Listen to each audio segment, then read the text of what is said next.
Bob came to us in 2014 and he had two big wounds on his plastron, which is the underside of his body. He wasn't eating, he wasn't diving, which is why he was called Bob, because he bobbed on the surface. His wounds became infected and he suffered brain damage and he went blind from that. With turtles it's really difficult to know what's wrong because they have the shell and what you can't see on X-ray you have to deduce. One day he put out a whole lot of plastic. This included some balloons with a string still attached, as well as plastic bags, and this was a turning point in his recovery. He started being able to dive, he started eating, and his eyesight came back. He's still a little bit blind in his right eye.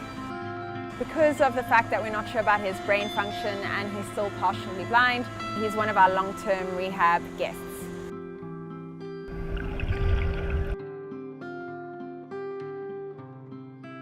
Plastic is forever. It's an amazing product and plastic is not the issue, but it's the single-use item that is the problem. Think of plastic shopping bags, plastic straws, single-use items that essentially will last for a very long time after your convenient use of them. Every single piece of plastic that has ever been made still exists somewhere on this planet. A lot of it is floating in the oceans, as we well know. You know, there are time frames of how long it takes for a straw to break down in a plastic bottle, but nobody really knows. And the thing is that plastic doesn't break down into biodegradable particles, it just breaks up into microplastics. So it's here forever, it doesn't go away. At the very least, people should be recycling, but most of the time, single-use plastic gets thrown into the bin and gets taken off to the landfill. A lot of it ends up in the ocean, and a lot of it ends up then in animal stomachs, especially turtles, for example.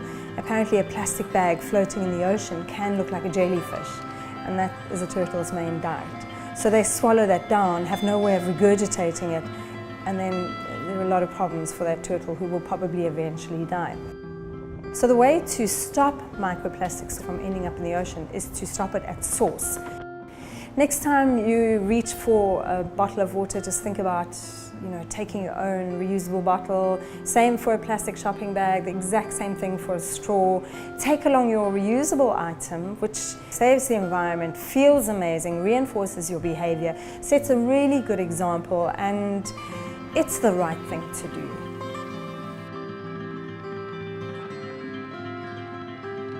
People love Bob, and I think that's largely just because he's incredibly personable.